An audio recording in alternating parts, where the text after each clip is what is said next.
So for lesson plan 9, it is comprehension of a narrative story. My objective is students will be able to retell the story and piece together using beginning, end, and middle. I do like this lesson plan. I like the video. It really helped me set this up like I wanted to. I will ask them if they remember a couple weeks ago when we listened to a story online, and then tell them we're going to listen to another really neat story today. My lesson is based off of a book called Enemy Pie by Derek Munson. I got it off of Storyline Online. It is a very cute book about a boy who gets a new kid in his neighborhood and he doesn't like them, and so he asks his dad to help him bake an enemy pie, which his dad's the one that mentioned the enemy pie, so of course he thought it was a great idea. So I will go into with activity 1, have you ever baked a pie? And they will tell me if they have or not.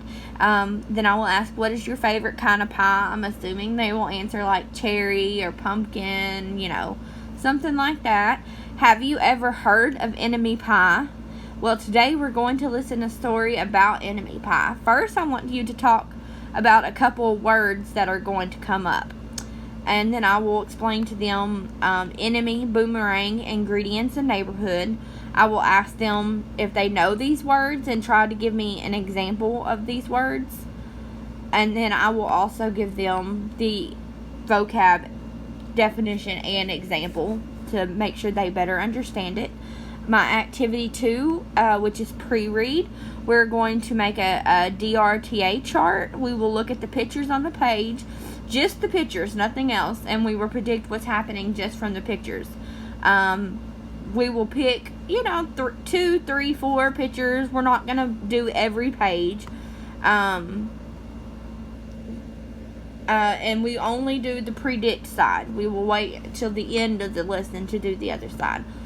For activity 3 is something you do during the story. And I'm going with the crowd method. And it is, for my C question is, who is this enemy? And then my R question is, who did Jeremy Ross live by? Which Jeremy Ross is the little boy that the other little boy did not like. O is, what do you think is in enemy pie? I will stop the story right there and ask this one because it never tells you for sure what is even in the story. It doesn't. So that's just something that just makes you, lets them wonder, and they can come up with something on their own. My W question is, what is the only way enemy pie will work? Which the question for that is you have to be nice to the person and be friends with them for a day for the pie to work. And his dad did that because he knew that if he gave the little boy a chance that he would actually like him. So my activity 4 is after reading.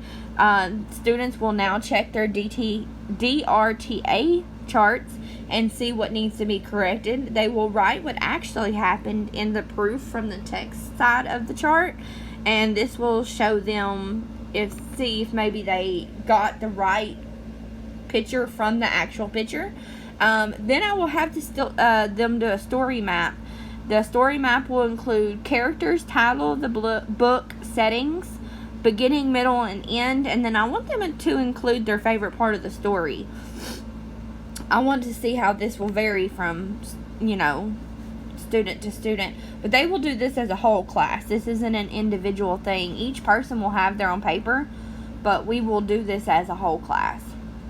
The students will then draw pictures on flashcards.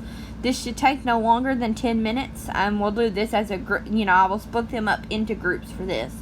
And I don't want this to be a very detailed thing. I just want them to get the idea of beginning, middle, and end.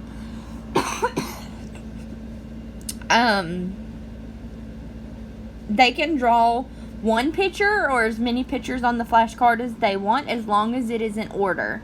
I will then pair the students up together, and they will take turns telling the story to a partner, and then they will switch and tell vice versa. I will close with the D question, which is, why do you think he didn't like Jeremy? Did they end up being friends? Have you ever been in this situation? You never know someone's story. It's always good to be nice. The whole time he thought Jeremy was his enemy. He was just not giving him a chance, and now they're friends. So, of course, hopefully they will come in and tell me maybe they didn't like somebody and it come to figure out they did. I think that's a very good lesson, that you have to give people a chance. And so that's why I chose this book, because it was a cute story and had a good lesson to it. For my materials, I will have a pre-drawn DRT charts, story map worksheets, and each student will have 3 flashcards ready to be used. I will have a copy of the book ready to go, and I will also have the storybook pulled up online for the students to listen to. Only reason I won't pull the storybook up online for them to look at the pictures is because I don't want them reading the words as we're going through the pictures, so I will actually show them the pictures in the book instead of doing it that way. But that's my lesson.